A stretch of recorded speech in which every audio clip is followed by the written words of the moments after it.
ఎటువంటి అనుబంధం ఒక భక్తుడు లేదా ఒక విశ్వాసి లేదా ఒక దైవజనుడు దేవునితో కలిగి ఉండాలని ప్రభు ఆశపడుతున్నాడు? ఆయన హృదయ తలంపులు ఏమిటి? ఎటువంటి బంధం నువ్వు దేవునితో మెయింటైన్ చేయాలి? ఒక్కొక్కరితో ఒక్కొక్క విధమైనటువంటి రిలేషన్షిప్ అనేది మీరు మెయింటైన్ చేస్తూ ఉంటారు.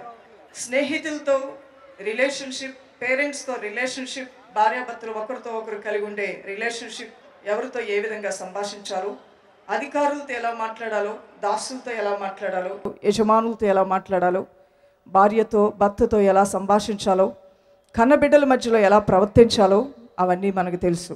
అలానే ఎటువంటి రిలేషన్షిప్ మన దేవునితో మనం కలిగి ఉండాలి అంటే మొదటిగా దైవజన్మ ద రిలేషన్షిప్ ఆఫ్ లవ్. నన్ను ప్రేమించే విషయంలో మొదటి స్థానం వారు నాకు ఇవ్వాలి. నీ యొద్ద నుంచి దేవుడు ఆశించేది నన్ను నువ్వు ప్రేమించు అంటున్నాడు. రెండవదిగా ద రిలేషన్షిప్ ఆఫ్ ఫ్యామిలీ. ఒక కుటుంబ బంధాన్ని దేవునితో నువ్వు మెయింటైన్ చేయాలంట. మనం నమ్మిన ఈ దేవుల్లో చాలా ప్రత్యేకత ఉందండి. ఒకవేళ కన్నీరు కారుస్తుంటే ఎందుకు కన్నీరు కారుస్తున్నావు అని అడుగుతాడు. ప్రార్థన చేయకపోతే ఎందుకు ఈరోజు ప్రార్థన చేయలేదని అడుగుతాడు. అనారోగ్యంతో పడి ఉంటే బాధగా ఉందా, నేను స్వస్థపరుస్తాను, లేవనెత్తుతాను లే అంటాడు. హృదయంలో గాయమైతే నీ గాయాన్ని నేను మాన్పుతానంటాడు. అంత బాధ్యత ఎందుకు తీసుకోవాలి మన పట్ల? మన ఇంటివారు కూడా ఒక్కొక్కసారి మనల్ని పలకరించరే. వివాహం చేసుకున్న భర్త కూడా బిజీగా ఉంటారు. ఒక్కొక్కసారి తలనొప్పి వచ్చిందా, కాళ్ళు నొప్పులు ఉన్నాయా, ఏమైనా సహాయం చేయమంటావా అని అడిగేవాళ్ళు కూడా ఉండరు ఒకే ఇంట్లో ఉంటున్నప్పటికీ కూడా. కొంతమంది ఎడముఖం పెడముఖంగా ఉంటూ ఉంటారు. కానీ నువ్వు నేను నమ్మిన దేవుడు మనల్ని ఒక కుటుంబంగా చూస్తున్నాడు. ఆయన కుటుంబంలో ఒక కుటుంబముగా, ఆయన జీవంలో ఒక జీవంగా చూస్తున్నాడు. ప్రతి విషయము యేసయ్యతో మాట్లాడాలి. నీ ఇంటి వారితో నువ్వు ఏ విధంగా సంభాషిస్తావో అలానే యేసయ్య కుటుంబంలో ఆయన బిడ్డవు కాబట్టి యేసయ్యతో ప్రతి మాట నువ్వు మాట్లాడాలి. అది దేవుడు ఇష్టపడుతున్నాడు. ఆయన అంటున్నాడు, నన్ను ప్రేమించండి అంటున్నాడు మొదటగా. రెండవదిగా, మీరు నా కుటుంబముగా నేను భావిస్తున్నాను కాబట్టి నన్ను కూడా నీ కుటుంబంలో ఒక గొప్ప దేవునిగా నన్ను భావించు అంటున్నాడు. దేవుడే ఆయన ఒక గదిలో పెట్టి తాళం వేస్తానంటే దేవుడు ఒప్పుకోడంట. నా ఇష్టమైన పనులు నేను చేసుకొని ఆదివారం వచ్చి ఆరాధన చేస్తానంటే దేవుడు ఒప్పుకోడంట. నాకు ఇష్టమైన రీతిగా నేను వివాహం చేసుకుంటా, నేను ఎవరితో పెళ్లి చేసుకుంటా నీకేంటంటే ఆయన ఊరుకోడు. ఒక పెద్ద ఆయన ఇల్లు కట్టుకున్నాడంట ధనవంతుడు, చాలా అలంకరించి. ఇల్లు అయితే కట్టుకున్నాడు కానీ ప్రార్థన పెట్టించుకోలేదు, దేవుడిని ఆహ్వానించలా. వారిని వీరిని ఆహ్వానించాడు, ఇంట్లో ఉంటున్నాడు. ఒకరోజు రాత్రి ఎవరో డోర్ కొడితే డోర్ తీస్తే లూసిఫర్ నిలబడి ఉందంట లోపలికి వస్తానని. బలవంతంగా దాంతో పోరాడి గాయమైపోయి ఒళ్ళంతా డోర్లేసి లోపలికి వచ్చాడు.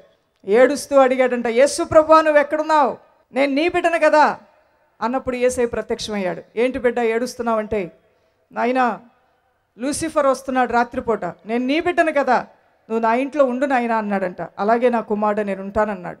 ఒక్క నిమిషం ఉండు ప్రభా అని చైర్లో కూర్చోబెట్టి భార్యతో వెళ్ళి అడిగాడంట, యేసయ్యకి ఏ రూమ్ ఇద్దామంటే ఆమె అన్నదంట, కట్టుకోక మనుషులు కట్టుకున్నామండి, ఏ రూము ఖాళీ లేదండి, స్టోర్ రూమ్ ఒకటే ఖాళీ ఉందండి అన్నదంట చిరాగ్గా. వెంటనే భర్త వెళ్ళి, యేసయ్య పైన ఒక స్టోర్ రూమ్ ఉంది, అది నీకు ఇస్తాను, వచ్చి అక్కడ ఉండమంటే అలాగే అన్నాడు యేసయ్య. యేసు ప్రభువారు వెళ్ళి స్టోర్ రూమ్లో కూర్చున్నాడు. వీళ్ళిద్దరూ చక్కగా ఎంజాయ్ చేస్తే ఈ రాత్రి దెయ్యం రాదులే అనుకున్నారు. మరలా అర్ధరాత్రి ఎవరో డోర్ కొడితే ఆ డోర్ ఓపెన్ చూస్తే మరలా లూసిఫర్ ఉన్నాడు. భయంకరమైన పోరాటం జరిగింది. డోర్ వేసి లోపలికి వచ్చి త్వరగా పైకి వెళ్ళి ఆ స్టోర్ రూమ్ డోర్లన్నీ కూడా బాదుతూ ఉన్నాడు. యేసయ్య డోర్ తీయగానే, యేసు ప్రభువా నా ఇంట్లోకి నువ్వున్నప్పుడు దెయ్యం ఎందుకు వచ్చింది అని పెద్దగా కేకలేస్తే యేసయ్య అన్నాడంట, నేను ఉన్న గదిలోనికి నేనున్న చోటకి ఏ దెయ్యము కూడా రాదు అని. అప్పుడు అతనికి అర్థమైంది, యేసు ప్రభువారు ఉన్న దగ్గరికి దెయ్యాలు రావు, యేసు ప్రభువారు లేని గదిలోకి తప్పకుండా దురాత్మలు వస్తాయని. వెంటనే పరిస్థితి అర్థం చేసుకు, యేసయ్య ఈ బెడ్రూమ్ నీదే, మా ఇంట్లో ఉన్న 5-6 బెడ్రూమ్లన్నీ నీవే, వంటగది నీదే, హాలు నీదే, పెరడు నీదే, ఈ ఇల్లు మొత్తం నీదే, మేము కూడా నీ వారమే అని చెప్పాడంట. వెంటనే దేవునికి చాలా సంతోషం కలిగింది. అయితే నువ్వు సైలెంట్కి వెళ్ళి పడుకో అన్నాడు. పడుకున్నారు.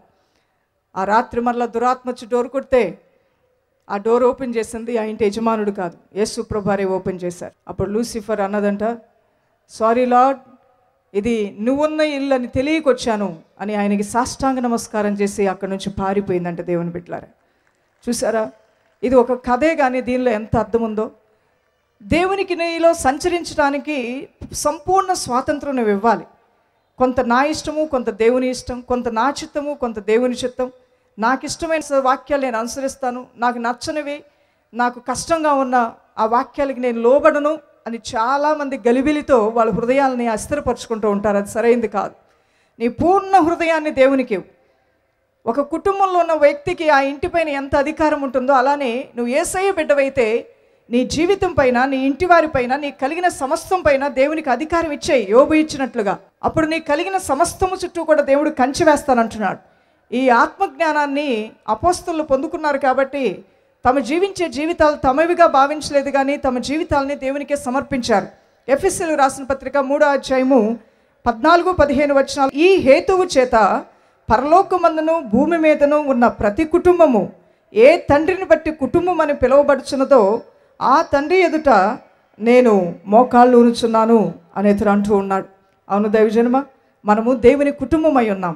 ద్వితీయోపదేశకాండం 32వ అధ్యాయము 9-11 వచనాలు చూస్తే దేవుడు తను నమ్ముకున్నటువంటి వారిని తన బిడ్డలుగా భావించి ఎంత ప్రేమతో వారిని సేద తీర్చి ఆదరించి నడిపించాడో మనం చూడగలుగుతున్నాం. ఎప్పుడో ఒకసారి క్రిస్మస్కో ఈస్టర్కో ప్రత్యక్షమయ్యే దేవుడు మన దేవుడు కాదండి. ఆయన నమ్ముకున్న తర్వాత నీతో అనుదినమూ నడుస్తాడు, అనుక్షణము నీతో ఉంటాడు, నీ తలంపుల్లో ఉంటాడు, నీ ఆలోచనలో ఉంటాడు, నీ బిడ్డల జీవితాల్లో ఉంటాడు, నీ వ్యాపారంలో ఉంటాడు, నీ దుఃఖంలో ఉంటాడు, నీ కష్టంలో ఉంటాడు. ఒక భక్తుడు, ప్రభువా నువ్వు నన్ను ఎంత ప్రేమించావో నాకు చూపించంటే ఆ రాత్రి కళ చూపించాడంట ప్రభువారు. ఆ కళలో ఇతని అడుగులతో పాటు యేసు ప్రభువారి అడుగులు కూడా ఉన్నాయి. అనగా మొత్తం 4 పాదాలు కనిపించాయి, ఒక దగ్గర మాత్రం 2 పాదాలే కనబడ్డాయంట. అప్పుడు ఆ భక్తుడు ఏడుస్తూ, ప్రభువా ఈ సమయంలోనే కదా నేను చాలా కష్టము, బాధ, వేదన గుండా వెళ్ళాను, నా పాదాలే ఉన్నాయి అంటే ఈ కష్టాలన్నీ నేనే భరించాను, కానీ నువ్వు నాతో నడవలేదని ఏడవటం ప్రారంభించాడంట. అప్పుడు యేసయ్య అన్నాడంట, పిచ్చివాడా, ఆ నడిచిన పాదాలు నీవి కాదు, అవి నావి. నా చంకలో ఎత్తుకొని నేను నిన్ను నడిపించా. ఆ కష్టం నువ్వు భరించలేవని, ఆ బాధ నువ్వు భరించలేవని నా రెక్కల మీద నేను నిన్ను మోసాను. కష్టపడింది నువ్వు కాదు, నడిచింది నువ్వు కాదు, నేను నిన్ను ఎత్తుకున్నాను ఆ కష్టంలో, ఆ నడిచిన పాదాలు నావే అన్నప్పుడు ఆ భక్తుడు ఎంతో సంతోషపడ్డాడంట. అవును దేవుని బిడ్డలారా, యేసయ్య నిన్ను నన్ను తన కుటుంబంలో ఆయన బిడ్డలుగా భావిస్తున్నాడు. నువ్వు కూడా ఆయన తండ్రిగా భావిస్తున్నావా? ఆయన పూర్ణ హృదయంతో నువ్వు ప్రేమిస్తున్నావా? ద్వితీయోపదేశకాండం 32వ అధ్యాయము 9-11 వచనాలు, యెహోవా వంతు ఆయన జనమే, ఆయన స్వాస్థ్య భాగము యాకోబే, అరణ్య ప్రదేశములోను భీకర ధ్వని గల పాడైన ఎడారిలోను వాని కనుగొని ఆవరించి పరామర్శించి తను కనుపాపను వలె వానిని కాపాడెను. పక్షిరాజు తన గూడు రేపి తన పిల్లల పైన అల్లాడుచు రెక్కలు చాపుకొని వాటిని పట్టుకొని తన రెక్కల మీద వాటిని మోయినట్లు యెహోవా వానిని నడిపించెను, యెహోవా మాత్రమే వానిని నడిపించెను. గలతీలు రాసిన పత్రిక 3వ అధ్యాయం 26-27 వచనాల్లో, యేసుక్రీస్తునందు మీరందరూ విశ్వాసం వలన దేవుని కుమారులై ఉన్నారు. క్రీస్తులోనికి బాప్టిజం పొందిన మీరందరూ క్రీస్తుని ధరించుకొని ఉన్నారు. యేసుక్రీస్తునందు విశ్వాసం ఉంచినటువంటి మీ అందరూ కూడా ఆయన కుమారులు, ఆయన కుమార్తెలై ఉన్నారు. యోహాను సువార్త 1వ అధ్యాయము 12వ వచనంలో, తను ఎందరు అంగీకరించిన వారికి అందరికీ, అనగా తన నామమునందు విశ్వాసం ఉంచిన వారికి దేవుని పిల్లలగుటకు ఆయన అధికారం ఇచ్చి ఉన్నాడంటే దైవజనమా. ఈరోజు ఆయన బిడ్డలై ఉన్నారు మీరు, ఆయన మీ తండ్రి అయి ఉన్నారు, ఆయన కుటుంబంలో మీరు అంటుకట్టబడుతున్నారు. కాబట్టి మీరు వేరువారిగాని భావించవద్దు, పరిచయం లేని వారిగా భావించవద్దు. ఒక తల్లితోనో, ఒక తండ్రితోనో, ఒక స్నేహితుడితోనో, ఒక బంధువుతోనో చెప్పుకోలేని ప్రతి మాట యేసయ్యతో చెప్పుకోవచ్చు. దైవ ప్రత్యక్షతను చూడాలంటే, దేవుని ఆశీర్వాదం నీ జీవితంలో నువ్వు పొందాలంటే, తండ్రి నువ్వు నా తండ్రివి, నేను నీ బిడ్డను ప్రభువా, నీలో నేను ఒక కుటుంబముగా ఉన్నాను, నా కుటుంబంలో నీవు నా దేవుడిగా ఉన్నావు, నాకు సహాయం చేయండి ప్రభు అని నువ్వు ప్రార్థన చేసుకుంటే ఆశ్చర్యకరమైనటువంటి కార్యాలు, దీవెనకరమైన కార్యాలు మనం చూడగలుగుతాం. ఎటువంటి అనుబంధం మనం కలిగి ఉండాలని దేవుడు ఆశపడుతున్నాడు. 3వదిగా ద రిలేషన్షిప్ ఆఫ్ ఫెలోషిప్, మనము సహవాసం కలిగి ఉండాలని కోరుకుంటున్నాడు. ప్రతి ఆదివారం మీరు మందిరానికి వెళ్తున్నప్పుడు ఏం కలిగి ఉంటారు? సహవాసం. సహవాసము ఆశీర్వాదాన్ని తీసుకొస్తుంది. ఎవరితో సహవాసం? ఆ ఫ్రెండ్తో, ఈ ఫ్రెండ్తో చర్చిలోకి వెళ్ళిన తర్వాత కాదు, దేవునితో సహవాసం. కొంతమంది సభల్లోనూ, కొంతమంది మందిరాల్లోకి వెళ్ళినప్పుడు దేవునితో సహవాసం చేయడానికి ఇష్టపడరు. ముసలమ్మ ముచ్చట్లు, వాళ్ళ గురించి, వీళ్ళ గురించి, ఆ పాస్టర్ గురించి, ఈ పాస్టర్ గురించి, ఆ పరిచయ గురించి, ఈ పరిచయ గురించి మాట్లాడుకుంటూ వ్యర్థమైన వాటిలో కాలయాపన చేస్తూ ఉంటారు. అది యేసయ్యకి ఏమాత్రమూ ఇష్టం లేదు. నిజ భక్తుడు దేవుని సముఖానికి వచ్చినప్పుడు ఆయనతో సహవాసం చేయడానికి ఇష్టపడతాడు.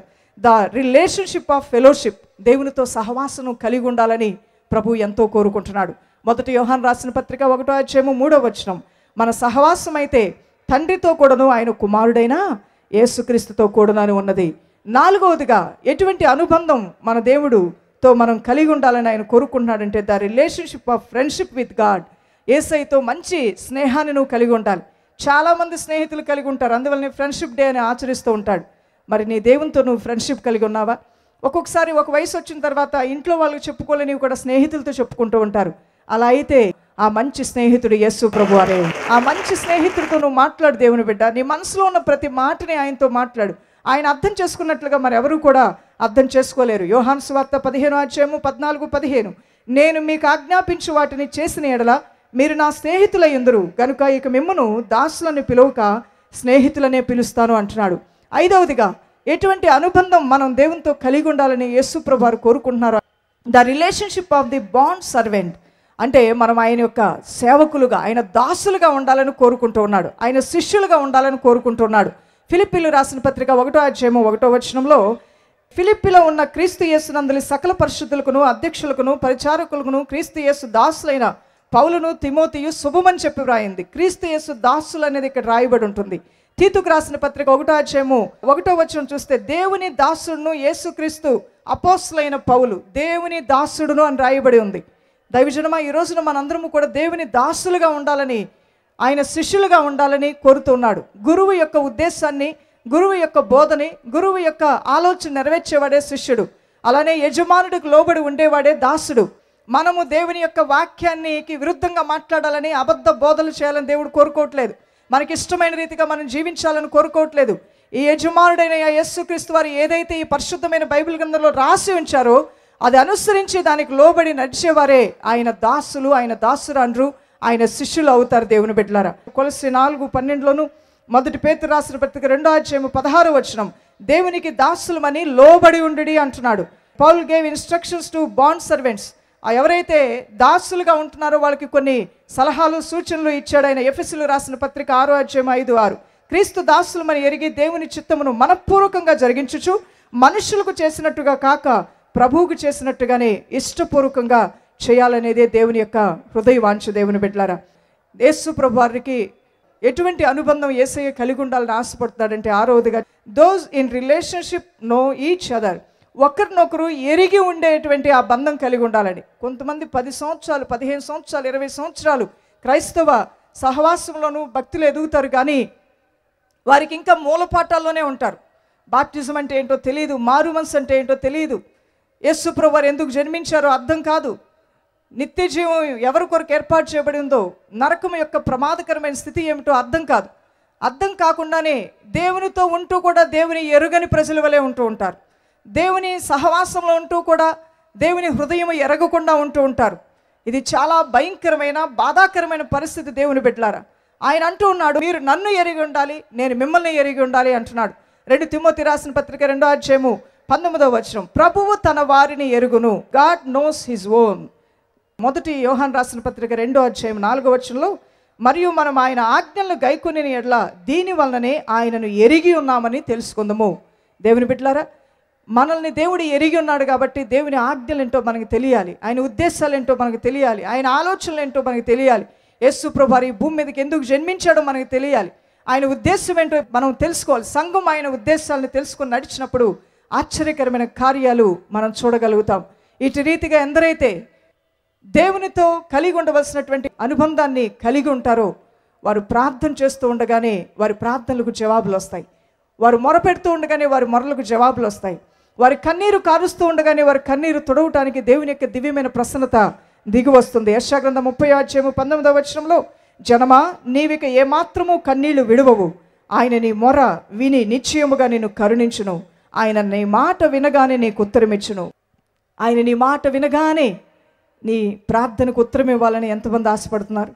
ఆయన నీ కన్నీళ్లు తుడిచి నిశ్చయముగా నీ మొరలు ఆలకిస్తానంటున్నాడు.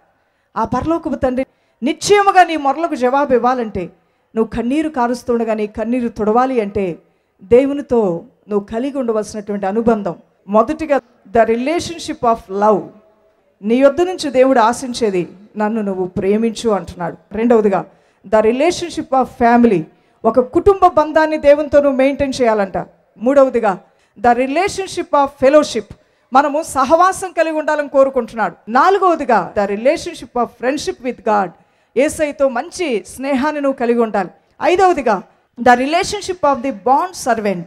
అంటే మనం ఆయన యొక్క సేవకులుగా, ఆయన దాసులుగా ఉండాలని కోరుకుంటూ ఉన్నాడు, ఆయన శిష్యులుగా ఉండాలని కోరుకుంటున్నాడు. 6వదిగా those in relationship know each other, ఒకరినొకరు ఎరిగి ఉండేటువంటి ఆ బంధం కలిగి ఉండాలని.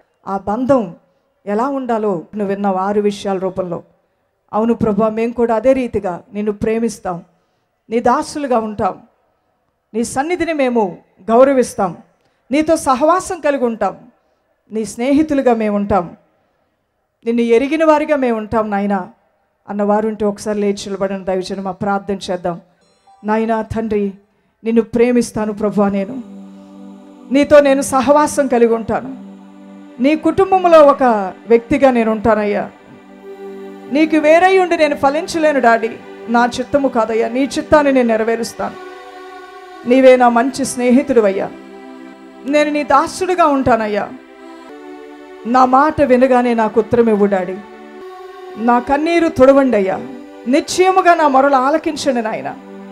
ఇది మొదలుకొని ఎటువంటి బంధము నీతో కలిగి ఉండాలని నువ్వు ఆశపడుతున్నావో అటువంటి బంధాన్ని నేను కలిగి ఉంటాను, అటువంటి రిలేషన్షిప్ నేను నీతో మెయింటైన్ చేస్తానయ్యా. నీ కృప నాకు కావాలి ప్రభువా, నీ ఆశీర్వాదం నాకు కావాలయ్యా. నన్ను దాటి వెళ్ళవద్దు ప్రభువా, నా మాటను వింటూ ఉండగానే నాకు ఉత్తరము దయచేయండి ప్రభువా. ప్రార్థన చేద్దాం దైవజనమా.